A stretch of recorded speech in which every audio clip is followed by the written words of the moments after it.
lovers, welcome back to another Buffy show, which not many people are watching, but the ones that do watch, I hope that you're enjoying it because these videos take me a very long time to do.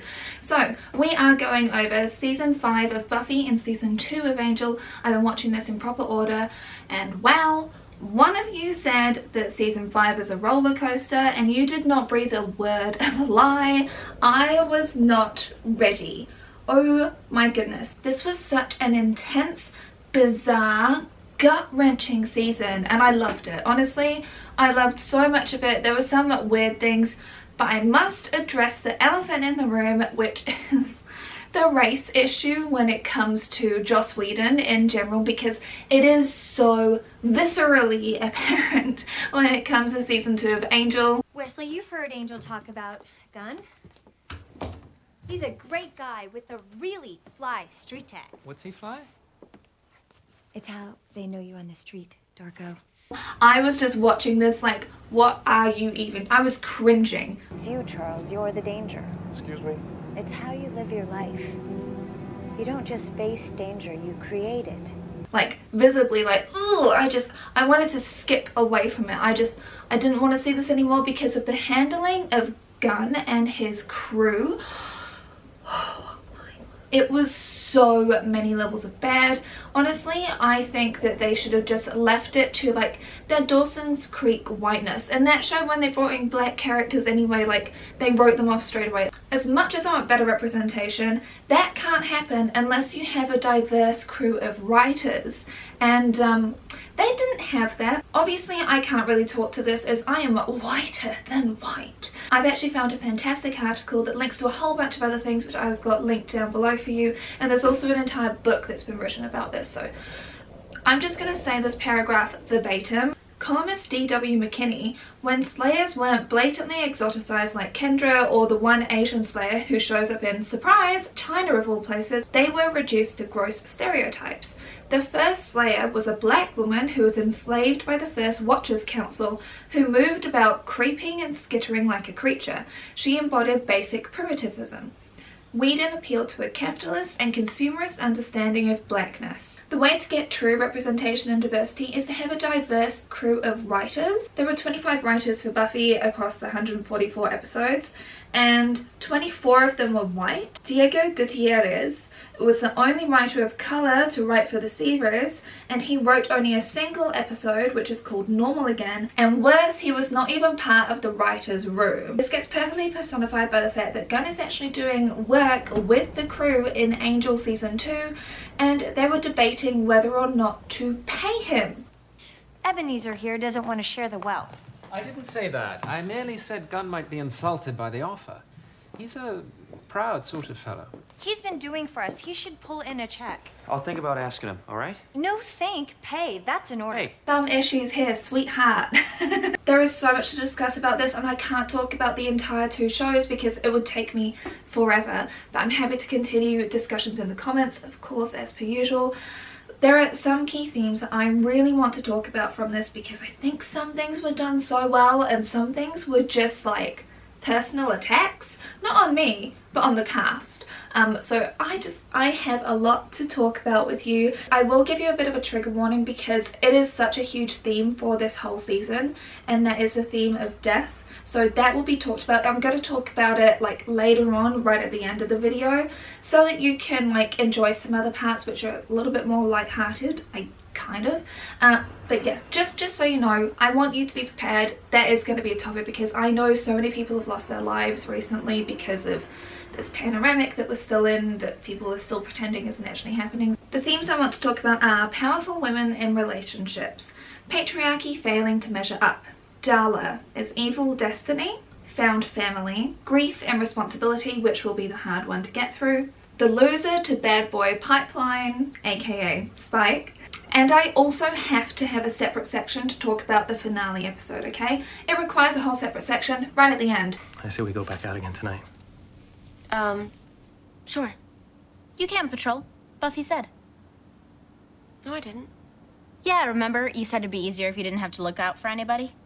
Well, I wasn't talking about Riley. Don't worry about it. Oh, she just said you look even cuter when you're all weak and kitteny, and she'd better go solo or you'd get hurt. Powerful women in relationships, patriarchy failing to measure up. Anybody ever told Team U the quarterback throws like a girl? I do?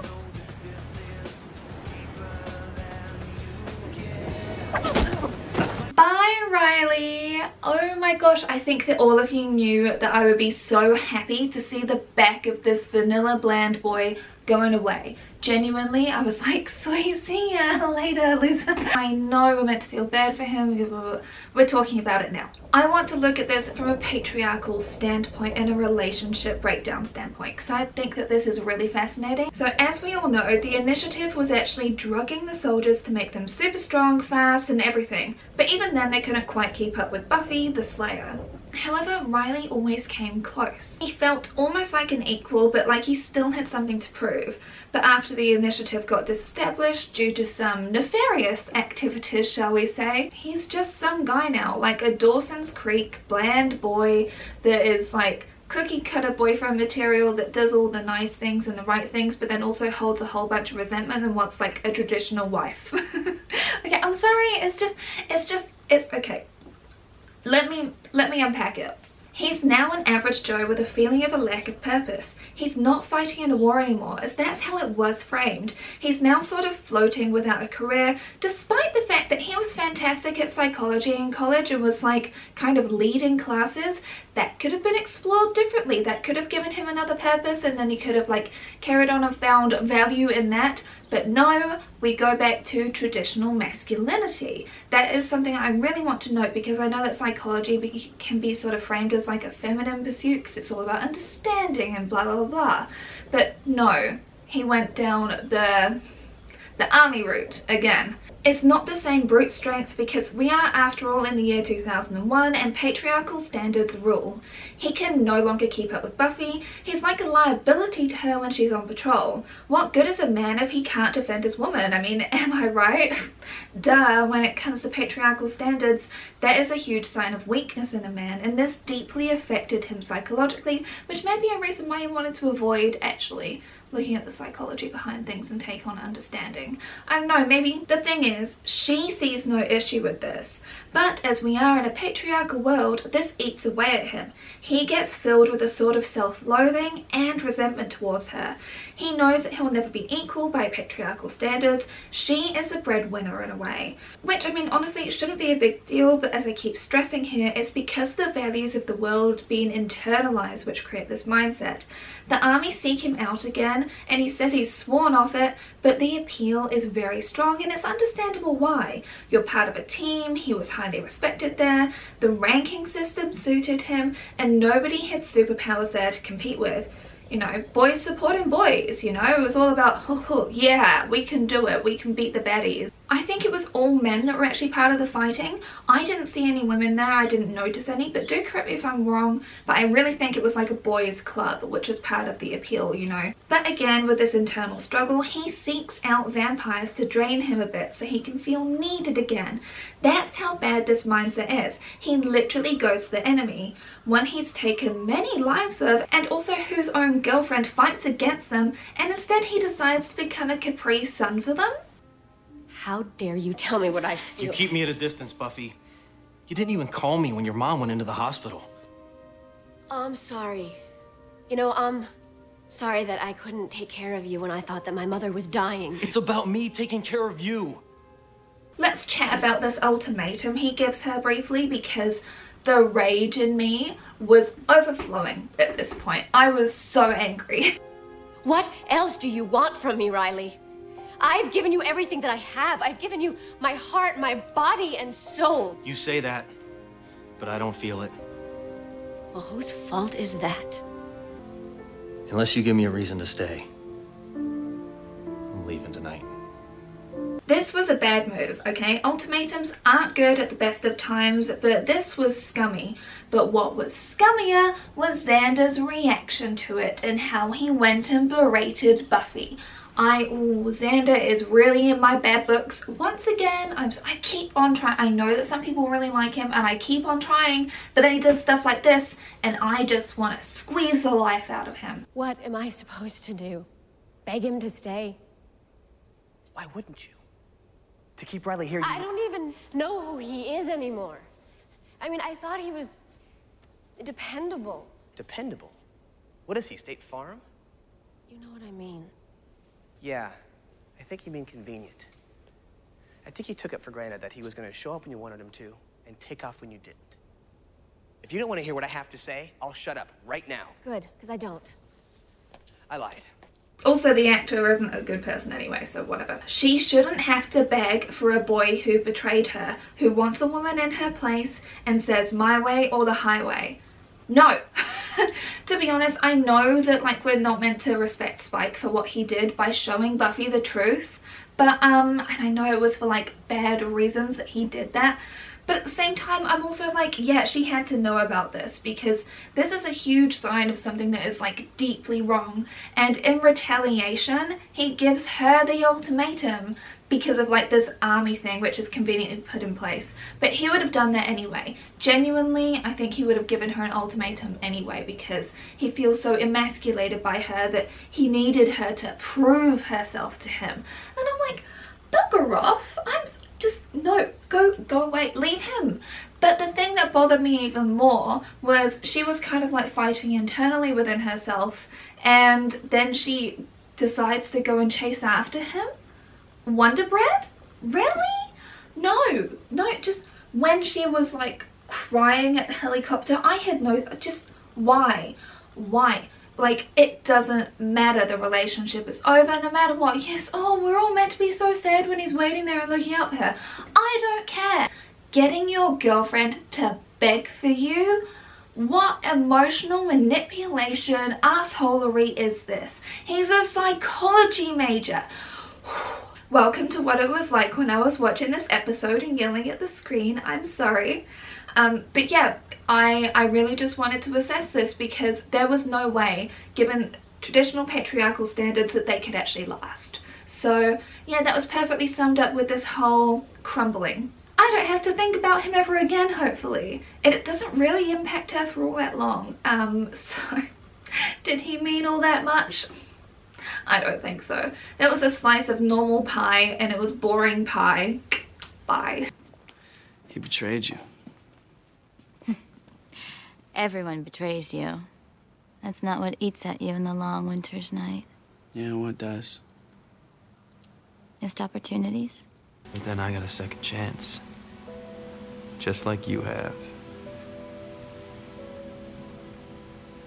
What a poster child for soulfulness you are. Darla, not all who become human can be helped. It's evil destiny. In case you haven't been watching Angel, along with it, like I said, I've been watching this in proper order. Darla gets resurrected at the end of season 1 of Angel because she's brought back to life by Wolfram and Hart. But this also means that she's actually human now, which means that she has all of the perils of everything, because remember where vampires go when they actually die? They go to literal hell. And do you remember what happened with Angel in season 3 when he went there? Yeah, he was kind of like pancaked, like his brain was just melted, and took a lot of work from Buffy to get him back up to working standard. And that sounds like he's used for something else. That is not what I meant. She'd been in hell for much longer because Angel actually put her there in season 1 of Buffy. So she's had all of these other seasons, and now she's literally had years down there. And that time is way longer than our time. So yeah, her brain is just nothing now. But who comes to her rescue other than Lindsay, a morally troubled bad guy whose hand got chopped off by Angel at the end of season 1, in case you don't know, because he chose the dark side instead of going with Angel because Angel was trying to help him initially. But Lindsay wants to help Darla and he cares for Darla and all this other good stuff and kind of falls in love with her, you know, like the whole nurse falling in love with the patient trope and just that whole mess. But for Darla, she's now human and she now has a soul. But Darla has been evil for hundreds of years at this point. She's not used to feeling blood in her veins. She's not used to feeling like a person. And the soul thing impacts her mind because it means that you get your morals back and everything, because remember that vampires are demons.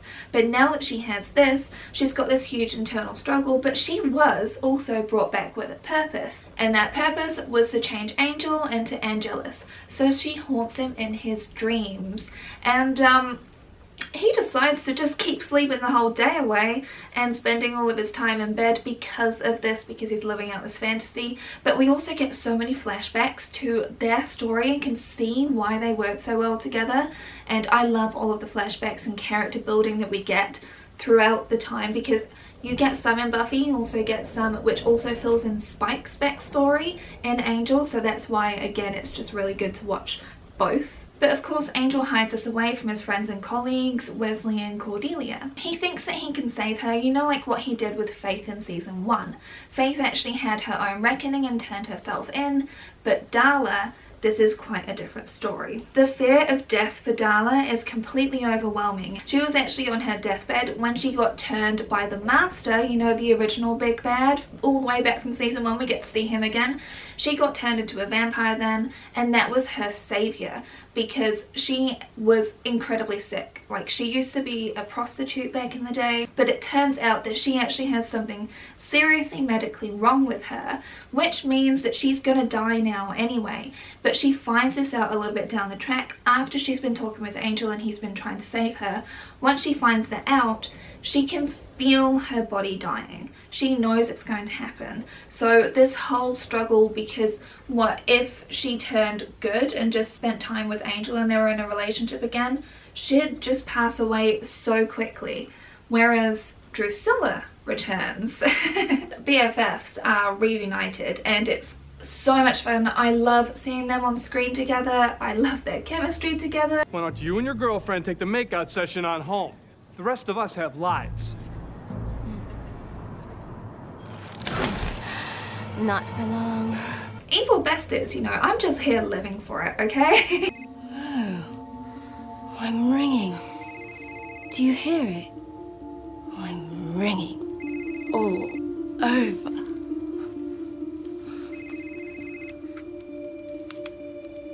Oh yeah. Angel, over the course of this season, becomes a darker loner who decides to go on quests and seek vengeance. He's in his Scorpio era, you know? Daddy's home. He pushes people away and allows the Wolfram and Hart employees to be murdered by Drusilla and Darla.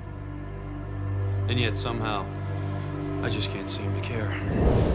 Because they deserve it. But, you know, that's seen as too much by his employees and friends, Cordelia, Wesley and Gunn, and I'm just here like, I was cheering it on when I was watching it. I was like, yeah, you close the doors, they deserve it, whatever. I mean, the girls get a feed, no innocent people die because they're all pure evil, so whatever, there you go, job done. He's defeated the girls before, he can defeat them again, it's not all that big a deal. Angel, well, it's certainly true that these lawyers brought this on themselves. What you did is... It's wrong. You went too far. And then everyone's saying how bad a thing that is, and I'm not the hero in any story as it turns out, because I was happy when that happened. Sorry, I'm not made to be a protagonist, apparently. Ultimately, the thing is that trying to save Darla made Angel obsessed to the point of his own destruction of his own humanity. He abandoned his co-workers, his friends, went rogue in a bad way. They had to rebuild without him and managed it, even though it was tougher than before. Their solidarity was a thing that carried them through. They leaned into their strengths and saw that they were actually stronger than they thought. Something he has to come to terms with when he tries to return to them.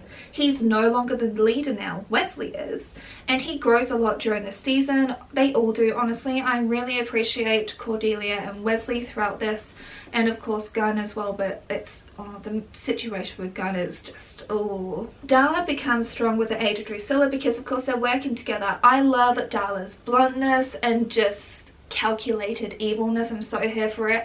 And the way that Drusilla is kind of like a cat playing with a mouse. She doesn't realize how torturous she's being, she's just playing with it.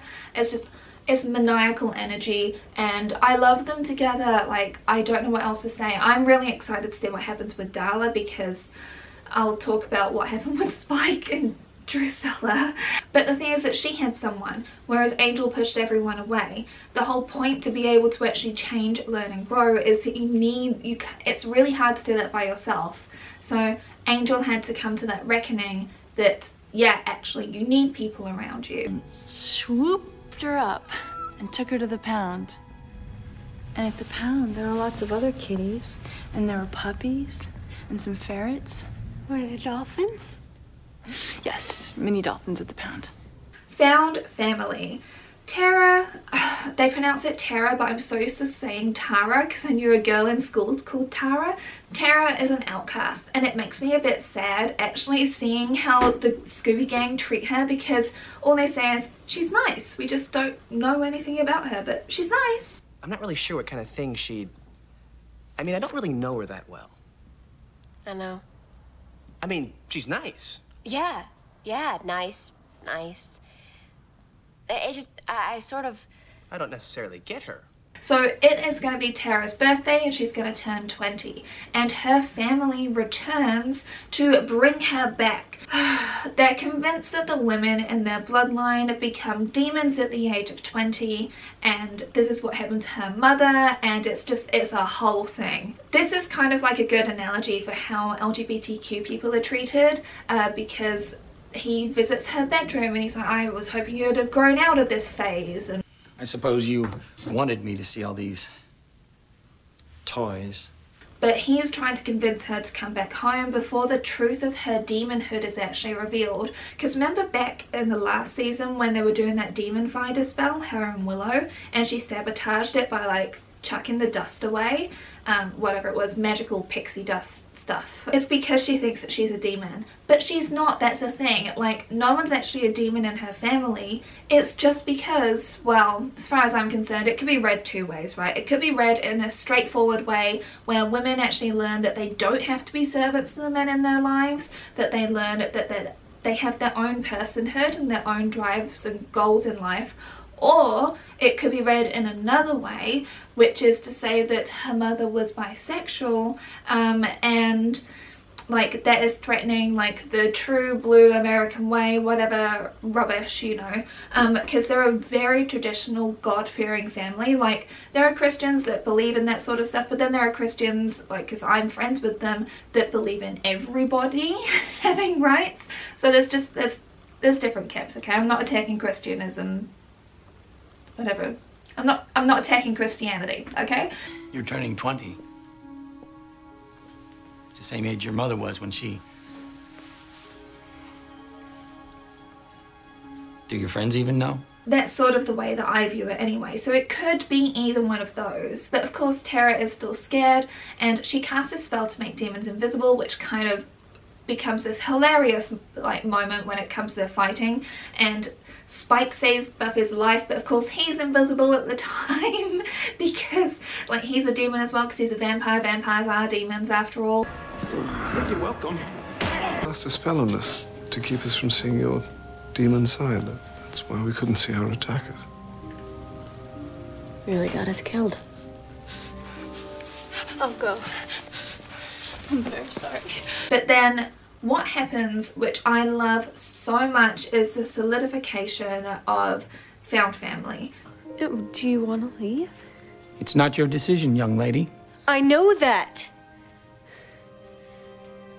Do you want to leave?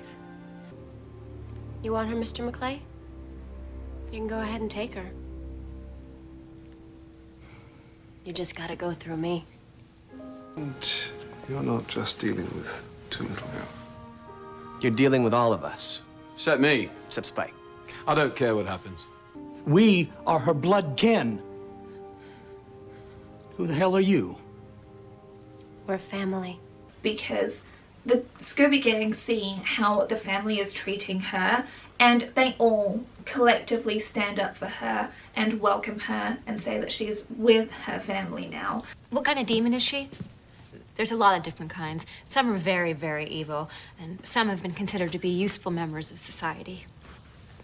Well, what does it matter? Evil is evil. Well, let's just narrow it down.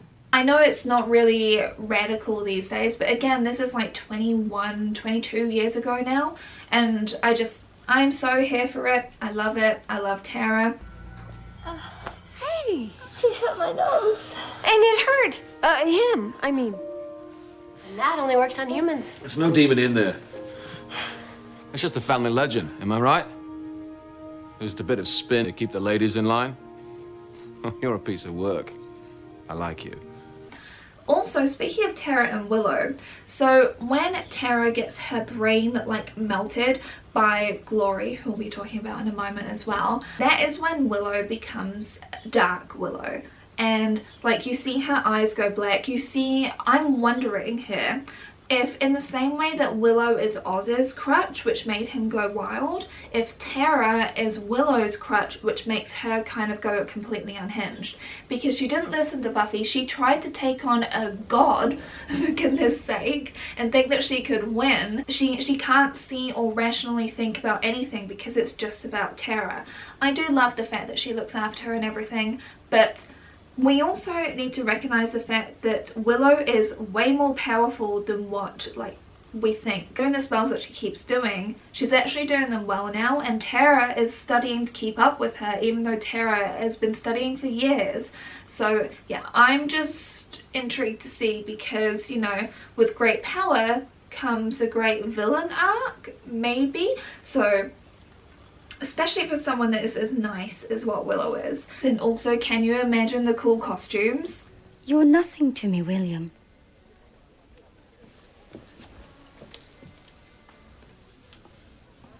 You're beneath me.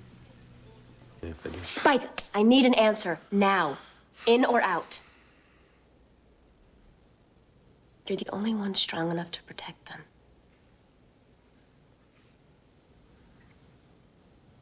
All right, then.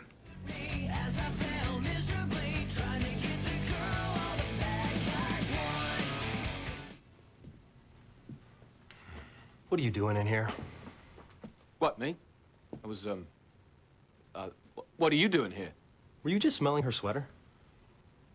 No. Ow! What are you doing here? 5 words or less. Out for a walk. Bitch. The loser to bad boy pipeline. Spike. Spike, what have they done to you? Does Joss's hate know no bounds? It's like he'd just seen Phantom of the Opera and was like, bitches love this guy. And it's like, no. Spike in this season is one of the most roller coasters ever. If you've seen my other videos on this, you know my bias towards Spike. So I'm gonna talk to you about it because of course I have to. I love how we keep getting backstory, as this explains why he postures himself so much. Spike started out as a simp. My heart expands. 'Tis grown ebulgent, inspired by your beauty, effulgent. Effulgent. But he's never really stopped being a simp. He kind of was that way with Drusilla. Like, let's be real. And she plucked him up and raised him in so many ways. Do you want it? Oh, yes. Ow! Ow! Ow! Ow! Ow! Ow! Ow! Ow! Ow! Ow! Now, the relationship between himself and Angel being calculated and cautious, and Spike getting reckless with power as time goes on is fascinating. But you know, Angel still views him like a puppy, as opposed to a peer. Oh, I'm sorry. Did I sully our good name? We're vampires. All the more reason to use a certain amount of finesse. Bollocks! That stuff's for the frilly cuffs and collars crowd. I'll take a good brawl any day.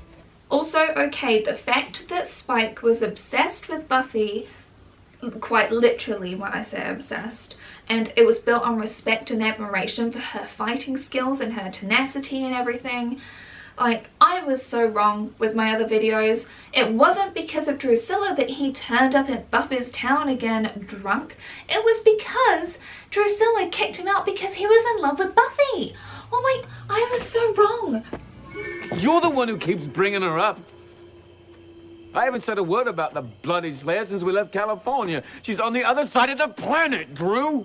But you're lying. I can still see her floating all around you, laughing. Why? Why Why won't you push her away? I felt so sure of myself, but we can all be wrong in life. So the reason he goes back to Sunnydale is because of Buffy. And the reason that he goes to see Joyce, like he's literally hanging out with Joyce, counseling, all that other good stuff. I really liked that part, as you know if you watched my season 3 one. That's why he keeps going back to her, because it's about Buffy.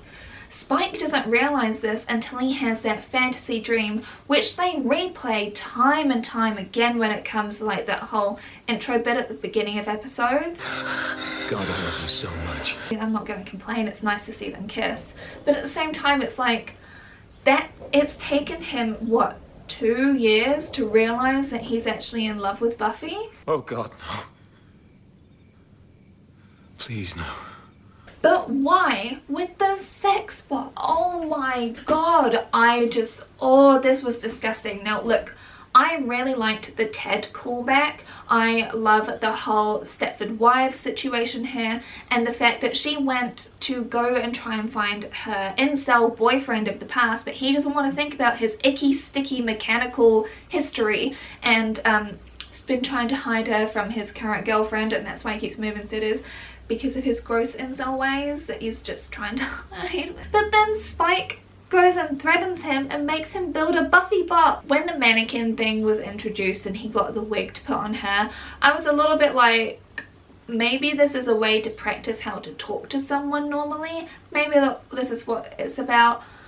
And it's in no uncertain terms that he does it with this robot. God, why? Why? I'm trying to understand this from a character and motivational perspective. We know how much Joss dislikes the actor's popularity, so like what happened last season with him being made into a wife beater and also weak, he now in this season gets a sad sorry backstory and is scorned by Buffy, despite the fact that they actually do have a connection and chemistry. Like when she wanted to learn how he defeated the other Slayers, like, you felt this too, right? For her to toss him aside and act repulsed like this doesn't make so much sense, since he's proven himself so many times by this point. It would never be you.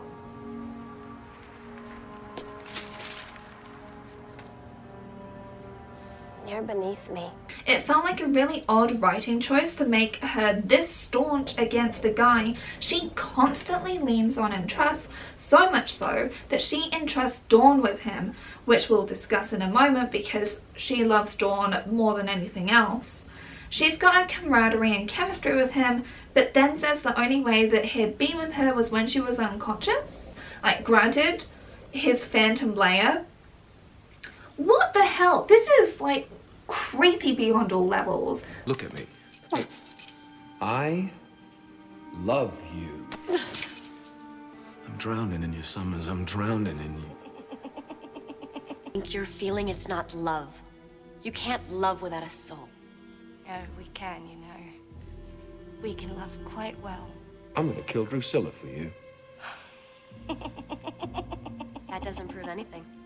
If you don't admit that there's something there, some tiny feeling for me, then I'll untie Drew and let her kill you instead. Yes, please. The only chance you had with me was when I was unconscious. Everything is very weird to me that they went down this path. Very weird. But maybe this is actually Buffy fighting against her own dark side. But yeah, with this whole full phantom thing, there is no way to make this a good thing. It's even got like the shrine with all of it's literally just copy paste phantom and like framing her as Christine. Let's rationally look at this. Spike has had one all-consuming love for over 100 years, correct? That was Drusilla, and they had this Morticia Gomez kind of infatuation their whole relationship, where he won her by proving himself to her heaps at the beginning. We get to see all of this in the flashback, and this was also as a way to earn Angel's respect so he could be part of the group. Drusilla says the way to do this is to kill a Slayer, and that's exactly what he does, first in China and then in New York. And can I just say how much he suits Punk? So much. Bring back more eyeliner on men. I don't know what else to tell you. Makeup on men is great. Could have danced all night with that one. You think we're dancing? That's all we've ever done. He saw slaying the Slayers as achievements, and it was the spark in the second Slayer that he admired more, that fire. And Buffy has that too, and he actually is still wearing her coat as well. Suits him very well. I'm not trying to defend the fact that he was a murderer and all that bad stuff. I'm just saying, like, it suits the coat. He is super comfortable with her family and is nice to Dawn without ever really needing to be. I love what you've neglected to do with the place. Don't make a lot of noise. Passions is coming on. Passions? Oh, do you think Timmy's really dead?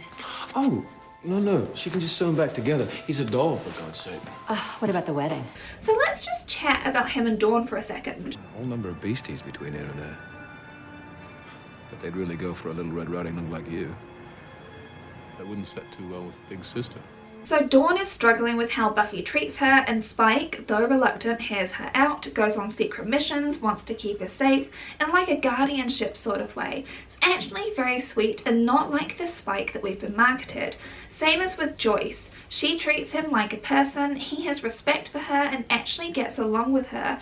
Once again, not really because of Buffy, and him getting turned away after her death was awful when he turned it with the flowers, because they actually had a genuine friendship. So, yeah, that was bad. I'm a vampire. I know something about evil.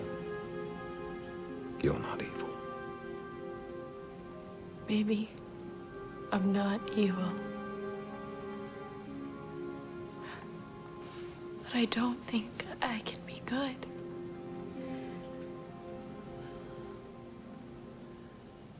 Well, I'm not good, and I'm okay. Now, why exactly is it that he is still with Harmony, by the way? Is it because he can't stand being alone? Or is it because it's an emotional barrier because he knows that he could never fall in love with Harmony? So he just has this sort of plaything around that he doesn't really care for. Is that what it is? It doesn't make sense why Harmony is still around, though it is quite fun watching her try and like stand up for herself and everything and create her own gang of stuff. Sorry sweetie, you peaked in high school, okay Harm? I was wondering if all of these actions, including his lair, was meant to show his lack of actual maturity, as these actions don't make sense. Like this temper tantrum, everything. I'm trying to understand it from a character perspective, since like he knows how to manipulate, he knows how to connect to Buffy, but he becomes a loser again because of his crush on her. Now I found this very confusing, as they could actually build something together on mutual respect and trust. Glory never finds out. Why? Because Buffy, the other, not so pleasant Buffy. Anything happened to Dawn, it'd destroy her. I couldn't live her being in that much pain. Let Glory kill me first. Nearly bloody did.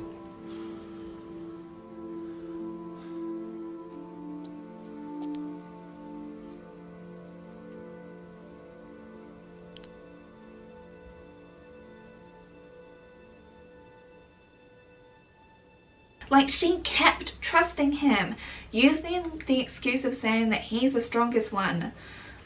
Did you just forget about Willow?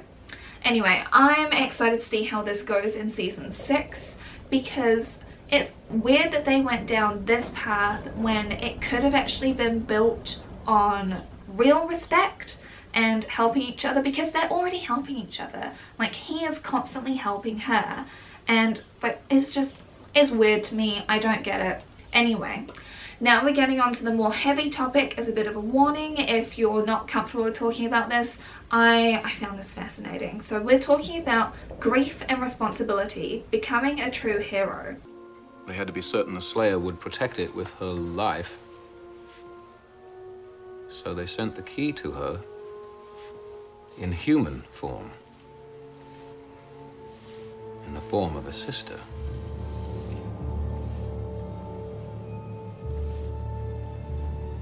Huh. I guess that's you, Nibbler. What am I?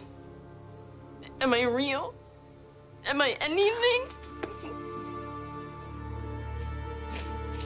That's the secret.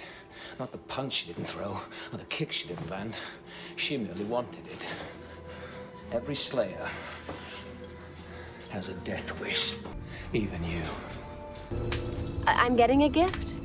Or do you mean that I have a gift to give to someone else? Death is your gift. No, it's too late. Joyce? They're coming for her. No, Joyce! we're not supposed to move the body.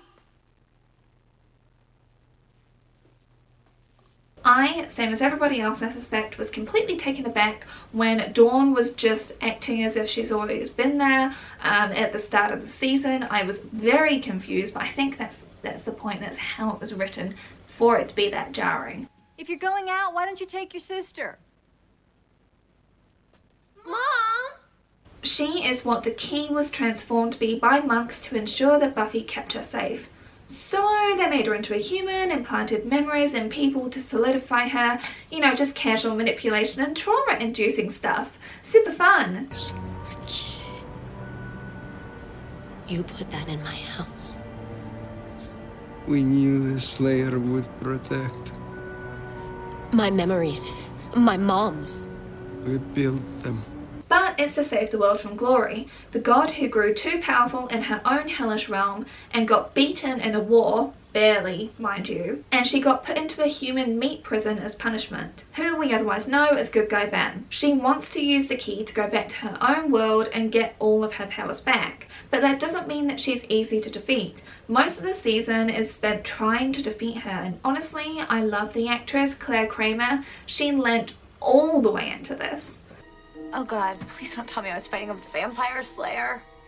How unbelievably common. But we do get to see Buffy as a big sister. It's the kind of dynamic that I'd suspect that she'd have. However, I was constantly wondering what Dawn was, because she was writing in her diary how Buffy doesn't understand how powerful she is, and I was wondering if she was a witch or something, if there was an evil insert, you know. But Buffy is forced to take care of her, and what was a chore becomes a duty, becomes an instinct. Go away, Dawn. I'm not in your room. I'm in the hallway. The hallway doesn't belong to you. Did you ever have any names for me? No, I think you were always just Buffy. I got some names for you. If Glory had done that to me. You'll find her just in the nick of time. That's what you hero types do. You'll find her. And then what? Joyce becomes very sick early in the season, and it's a whole mystery accumulating in brain surgery to remove a tumour, and honestly the most convenient placement of a tumour that's ever been existing on TV. You can still see how puffy her hair is under that, okay? But the whole time I was wondering if this was something Dawn was doing to her, if she was like an evil insert. You know, the whole I'm coming for everyone you love sort of thing, but no, it's genuine medical issues. I'm so used to the fantasy world in Buffy that when reality hits, it's like it really hits. Feels like you can't trust reality. A convenient way to get Buffy, who got repeatedly pushed away by her mum up until this point and told to literally leave and never come back, to build sympathy, build connection, and how her mum always knew the right thing to do. I'm sorry, what? I know that people will probably hate me for saying this, but Joyce actually wasn't that great a mum to Buffy up until this point. Like, she only stood up for her a few times. The rest of the time she was belittling her, judging her, trying to get her to be the daughter that she wanted and the person that she wanted, and telling her to give up like slayering and give up all sorts. After she was dealing with that huge trauma after season 2, she literally told her to leave and never come back. But no, now Joyce knows all the right things to say and do. No, she doesn't. Not with, I'm sure, with others, like she's lovely. I don't really have that much against Joyce, but she's not the saint that Buffy paints her to be. This was all kind of like a sympathy rush thing in this season. Both Joyce and Buffy find out the reality of Dawn, but that doesn't mean that they don't love her or want to protect her or treat her as less. But the thing is that the surgery's success was short-lived when the episode The Body happens, which is one of the best episodes in TV history, in all honesty. I'm saying not just in Buffy history, in TV history. This was phenomenal. Well, huge well done to the writers, to the acting, Sarah Michelle Gellar, just oh. What are you doing? When Buffy discovered Joyce, I didn't believe it. I was in the same state of shock. I loved the way that this episode really solidified like the reality of death, which is when the paramedics are called and they're like, oh, sorry, we've got to leave you with the body because there's a living person that we have to go and save the life of. I'm gonna call this right away. Now, the coroner's office may take a while. In the meanwhile, I think you should sit, have a glass of water, and try not to disturb the body. Do you need anything? Is there someone you can call? Someone's coming. And Buffy is just unable to comprehend things at that time. She doesn't know how to even do basic things like CPR, and she's just left. This daughter, who's barely even an adult, is left with the dying body, the dead body of her mother. Whilst Buffy has taken lives of many at this point, they're always bad guys, and this really does like bring the reality home to the entire situation as far as I'm concerned. Buffy, with all the answers, didn't have them now. We were thrust into the same state of shock as her as viewers. The reality that's faced by people who lose someone, particularly a parent, was on full display. There are so many jobs associated with death, emotions take a back seat to the work, and I like how Buffy showed this with how her hair straightened, and she also got a matter-of-fact wardrobe from now on in the season. Everything is business now. She not only had the job to save the world, but also to protect and raise Dawn. The shifting reality of Dawn being a burden I thought was portrayed really well. It reflects what I think a lot of older siblings have to deal with, you know, hiding the truth, ensuring they follow the rules or the boogeyman will get you. In this case, the reality of the fear was brought to life with Glory, an embodiment of everything that can tear a family apart. Whether you want to view this as like a divorced parent trying to take the sibling away, or like what Nani had to deal with in Lilo and Stitch, the evil was real and Buffy's world changed to reflect just that. Dawn can't handle the loss, understandably, like she's 14 and she tries to bring her back from the dead. It's just dirt you're after. Spell calls for anything more than that. You're into zombie territory. That's bad news. Like how people hold on to grief without being able to like really face reality and let go, you know, instead choosing to resurrect the ghost to always be there with them, but it's not actually them, it's an idea of them which becomes mangled and fuzzy as memories do. Buffy and Dawn finally grow close through grief, as can happen as you realize how much you have to lose and how you only have each other, and insert every single Hallmark quote here. You've been avoiding me. I'm not. I have to do these things, cause when I stop, then she's really gone. Joyce's passing and Dawn arriving was Buffy's awakening to her true potential as a hero. While she's taken things sort of seriously before, preventing the world from ending time and again it's a pretty big deal. The reality of the situation hit harder when it comes to her own bloodline. By having Dawn, she knows her purpose now. This is her final step to becoming a true hero in her heart. But that doesn't mean Buffy doesn't dissociate completely. She shuts down and has to be rescued by Willow. You know, the whole trying to heal the inner child thing and thinking the only way out is Dawn's death. Mom, can I take care of her? Yes, Buffy, you can take care of her. Death is my gift. She's told by the first Slayer that death is her gift. Whether you see that as being her mother's death or the death she brings to others or even her own or all of them, her mother passing meant Buffy could emotionally grow and mature. The death she brings to the bad guys saves everyone else. Her own death saves not only the world around her but an innocent life which is inextricably linked to her. You're my sister. No, I'm not. Yes, you are. Look, it's blood. It's Summer's blood.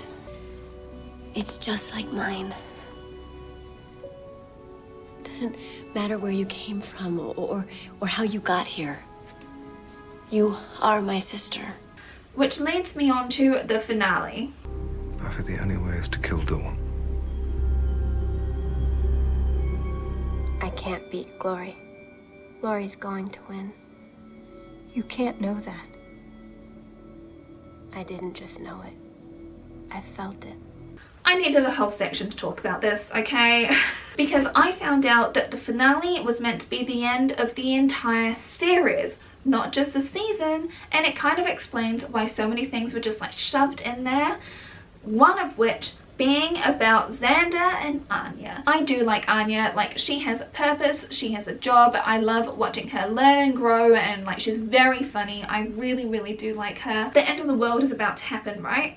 They have to go and find this glowing orb which can actually repel a god, which means that they're able to actually save everyone, including themselves and the world. So they go downstairs. Time is a factor.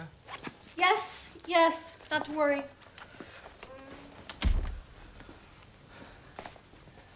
So are you more, relaxed? No.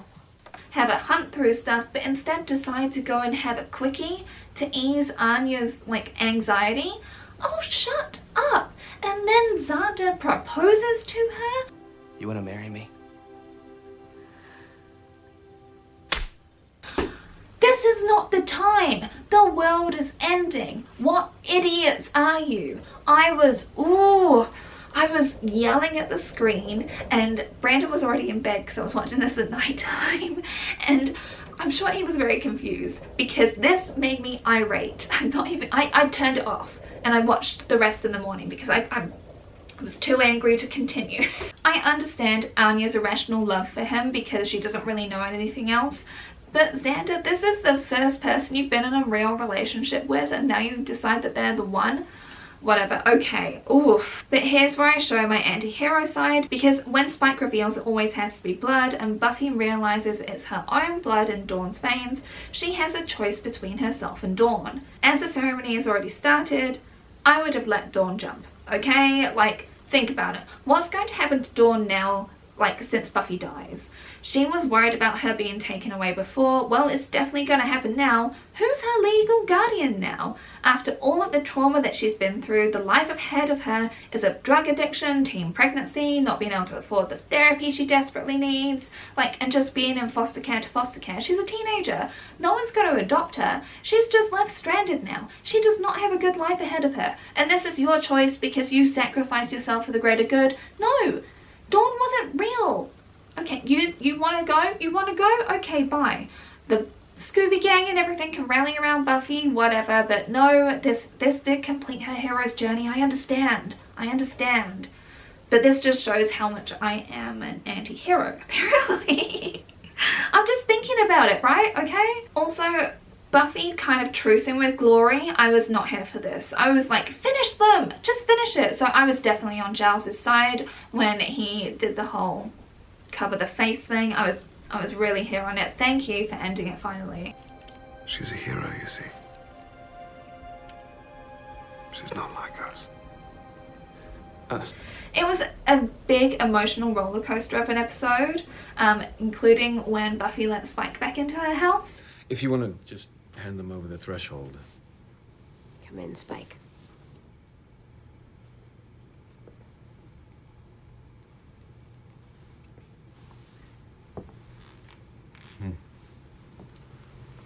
Presto.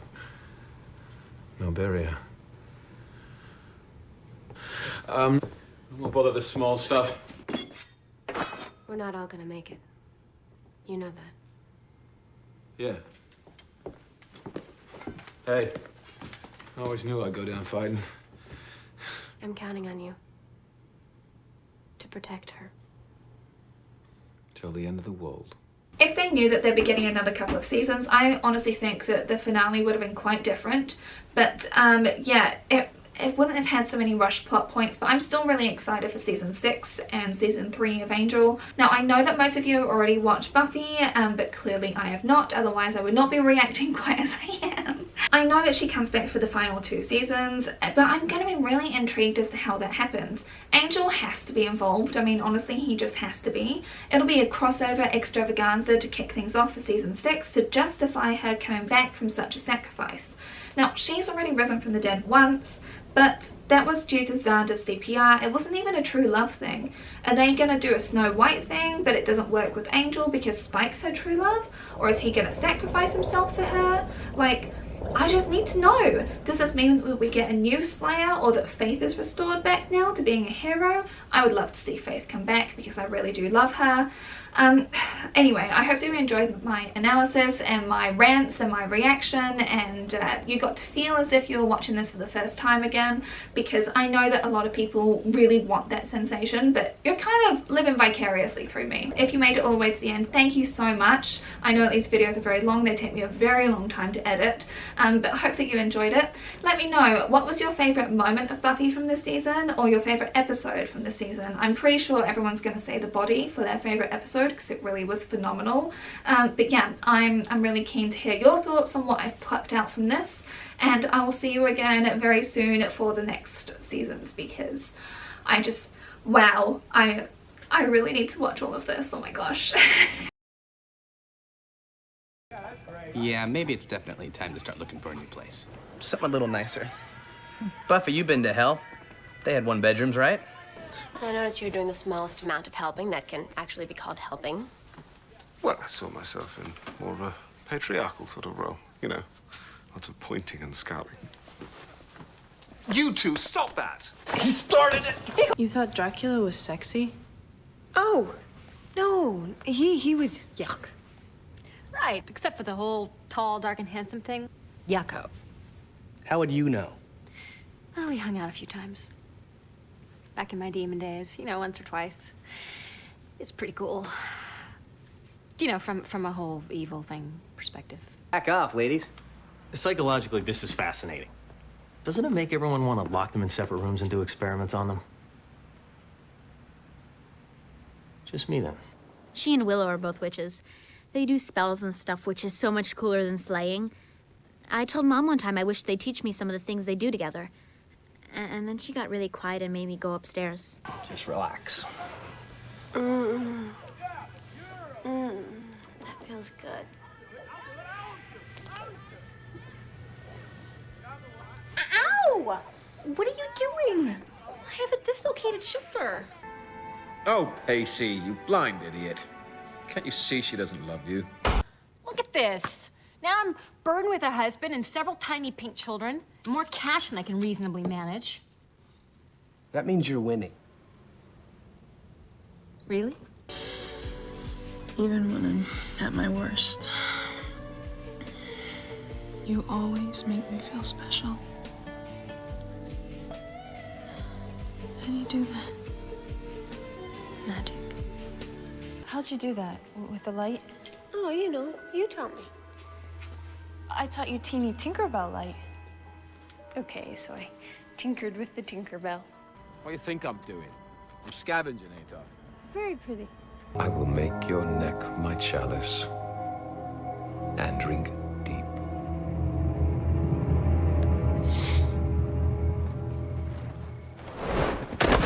Yeah, we checked out some stuff in the car on the way over. Fingerprints. Well, maybe we shouldn't do this reintegration thing right away. See, I can take the boys home and, you know, we can all have sex together and then, you know, just slap them back together in the morning. I liked it the other way. Put them back. Come on, you and me. Come on.